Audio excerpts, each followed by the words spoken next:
ایسی جنگ ہونی ہے الملحمۃ العظمیٰ، جس کو کہ میں بھی آپ کے گواہی پیش کر دوں گا، جسے کہا گیا ہے دی لاسٹ کروسیڈ۔ بش نے بھی کروسیڈ کا لفظ بول دیا تھا، پھر واپس لیا اس نے۔ نکل جاتی ہے جس کے منہ سے سچی بات مستی میں، فقیہ مصلحت بین سے وہ رندے بادہ خار اچھا، کروسیڈ کہہ کر پھر واپس لیا۔ یہ کروسیڈ،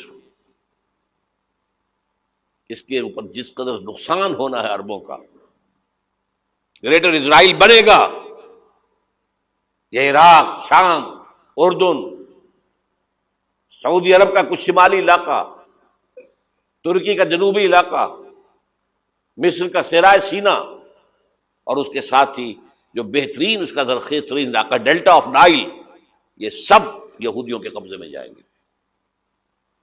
اس کو حدیث میں کہا گیا الملحمۃ العظمیٰ۔ عیسائی 80 علم لے کر اے مسلمانوں تم پر حملہ آور ہوں گے، اور ہر علم کے نیچے 12,000 فوج ہوگی، 9.5 لاکھ فوج۔ یہ نیٹو کی تیاری کس کے لیے ہو رہی ہے؟ جب یو ایس ایس آر کا خاتمہ ہوا تو پوچھا گیا تھا نیٹو چیف سے، اب کس لیے؟ تمہارا وہ دشمن تو ختم ہو گیا، اب ہمیں اسلامک فنڈامنٹلزم سے نمٹنا ہے۔ وہ جانتے ہیں خطرہ یہی ہے، اب اسلام ابھر سکتا ہے، مسلمانوں کے سینوں کے اندر وہ آگ ہے، اوپر خاک اس طرح آ گیا ہے تمہیں اٹھانا بیٹھنا، یہ اندر تو انگارہ ہے، اوپر سے راکھ ہے، اس سے دھوکہ نہ کھا جانا ان کے دلوں کے اندر۔ اور بش نے کہا تھا مسلمان چاہتے ہیں کہ ہسپانیہ سے لے کر انڈونیشیا تک نظام خلافت قائم کریں، اور میں حیران ہوا تھا کہ اس کمبخت کو ہسپانیہ کا خیال کیسے آ گیا؟ ہمیں تو کبھی آتا ہی نہیں، اب ہم تو بھول گئے، وہ تو 500 برس پرانی بات ہے جبکہ وہاں سے ہمیں نکال دیا گیا تھا۔ اگرچہ اقبال نے کہا تھا ہے ارض فلسطین پہ یہودی کا اگر حق، ہسپانیہ پر حق نہیں کیوں اہل عرب کا؟ ہسپانیہ میں تو 800 سال حکومت کی مسلمانوں نے، اور ابھی 500 برس ہی گزرے ہیں نا۔ یہودی تو ارض مقدس سے 2000 سال نکالے گئے، انہیں لا کے آباد کیا گیا، عربوں کے سینے میں خنجر بھونک دیا گیا۔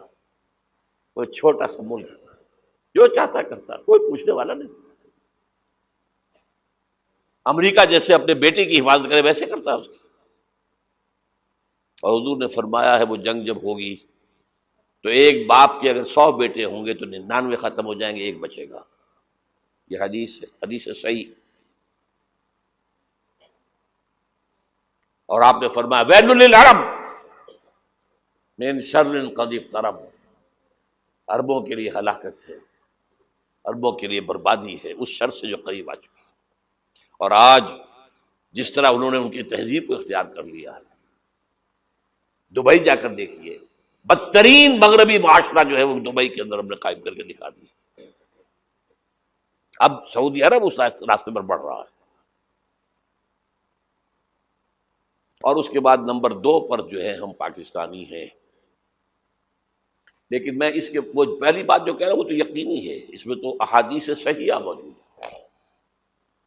اگرچہ اس کے بعد پانسا پلٹے گا، پھر حضرت مہدی کا ظہور ہوگا، حضرت عیسیٰ کا نزول ہوگا، اور وہ گریٹر اسرائیل گریٹر گریو یارڈ بنے گا یہودیوں کا، ایک ایک یہودی قتل ہوگا اور دفن ہوگا۔ یہ بات میں ہونا ہے، میں پہلی بات بچ کر رہا ہوں۔ وہ پانسا پلٹے گا جب پلٹے گا، ابھی جو سامنے ہے وہ کیا ہے؟ جس ملحمۃ العظمیٰ کہا حضور نے، جسے آرمگیڈون کہتے ہیں عیسائی۔ آرمگیڈون کی اگر کہیں جا کر آپ دیکھیں گے، آپ ڈکشنری میں مانی تو کیا لکھا ہے؟ A very big war which will be fought between the forces of evil and good before the end of this world۔ اس دنیا کے خاتمے سے پہلے خیر اور شر کی قوتوں کے درمیان بہت بڑی جنگ ہوگی۔ ارمجدون اسے کہتے ہیں عربی میں، اور آرمگیڈون اسے کہتے ہیں انگریزی کے اندر، اور یہ بائبل کی آخری کتاب کے اندر ہے، جو اس میں کہ مکاشفات یوحنا، ریولیشنز آف سینٹ جان۔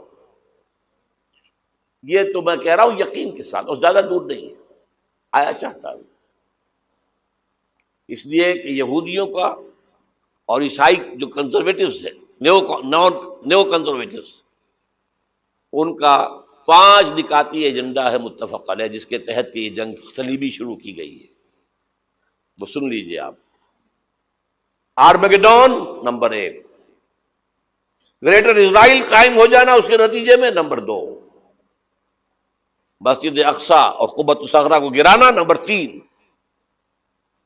وہاں تھرڈ ٹیمپل،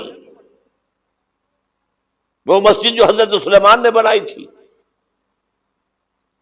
1000 قبل مسیح میں، پھر برباد کی تھی نبوکدنضر نے، دوبارہ بنائی گئی، پھر دوبارہ ختم ہوئی 70 عیسوی تک گری پڑی ہے. ان کا خانہ کعبہ گرا ہوا ہے 70 عیسوی سے لے کر آج تک.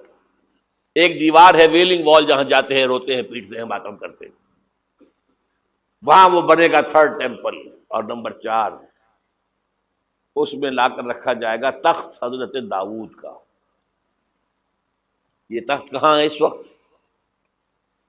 یہ لندن شریف کے اندر جو ان کی پارلیمنٹ کا جو چرچ ہے، ویسٹ منسٹر ایبے، اس میں رکھا ہوا ہے.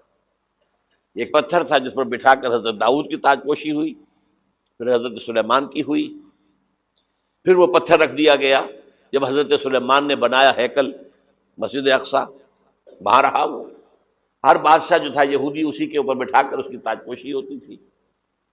سن 70 میں ٹائٹس نے گرایا اسے ہیکل کو، وہ پتھر لے گیا، وہاں سے روم گیا، روم سے آئرلینڈ گیا، آئرلینڈ سے اسکاٹ لینڈ آیا، اسکاٹ لینڈ سے انگلینڈ آیا، اور اب وہ رکھا ہوا ہے 14ویں صدی عیسوی سے آج تک. وہ ویسٹ منسٹر ایبے میں رکھا ہوا، ایک کرسی کی سیٹ میں اسے بنا دیا گیا ہے تخت کی شکل میں. اب انگریزوں میں کوئی ملکہ ہو، کوئی بادشاہ ہو جس کی بھی تاج پوشی ہونی اس میں ہوتی. یہ لا کر رکھا جائے گا تھرڈ ٹیمپل میں، اور اس پر یہودیوں کے خیال کے مطابق ان کا مسیحا آئے گا جو مسیح دجال ہوگا. عیسائیوں کے خیال کے مطابق حضرت عیسیٰ آئیں گے، وہ ہمارا بھی خیال ہے حضرت عیسیٰ آئیں گے علیہ السلام. بہرحال یہ تو بات کی باتیں ہیں نا. اس وقت جو میں عرض کر رہا ہوں عربوں پر بہت بڑا عذاب، اور پاکستان کا معاملہ البتہ یہ ہے، میں یقین سے نہیں کہہ سکتا. ہینگنگ ان دی بیلنس، ہو سکتا ہے اللہ تعالیٰ ہم پر رحم فرمائے، ہو سکتا ہے، اگرچہ اس کی کچھ شرائط ہوں گی. چمن کے مالک اگر بنا لیں موافق اپنا شعار، اب بھی چمن میں آ سکتی ہے پلٹ کر چمن سے روٹھی بہار، اب بھی ہو سکتی ہے. اور یہ بھی ہو سکتا ہے کہ اللہ تعالیٰ نے معجزانہ طور پر ہمیں ملک دیا، ہم نے اللہ سے بدعہدی کی، وعدہ خلافی کی، غداری کی، لہذا سزا دی جائے اور ہم سے یہ ملک چھین لیا جائے. It's just possible. دور نہ سمجھے اسے، انہونی بات نہ سمجھے. جو گھیراؤ ہو رہا ہے آپ کا، آپ کے مغرب میں نیٹو فورسز اور مشرق میں بھارتی فورسز گدھوں کی طرح بیٹھے ہوئے انتظار کر رہے ہیں پاکستان اور ڈسٹیبلائز ہو جائے، یہاں اور بدامنی ہو جائے. اب لاہور میں پھر آج دھماکے ہو گئے ہیں. 2 دن پہلے کا دھماکہ میں سہ کے آیا ہوا ہوں، آپ کے سامنے بیٹھا ہوں. وہ جانیں بچی ہیں جو ہماری اکیڈمی کا حشر ہوا وہ میں آپ کو نہیں بتا سکتا. یہ سارا کیوں ہو رہا ہے؟ تاکہ یہاں بدامنی ہو جائے اور ہمیں جواز مل جائے. مغرب سے نیٹو فورسز داخل ہو جائیں، مشرق سے بھارتی فورسز آ جائیں، اور ہمارے ایٹمی دانت توڑ کر اور پھر ہمیں بھارت کے سامنے ڈال دیا جائے. نو ڈو ایز یو لائک.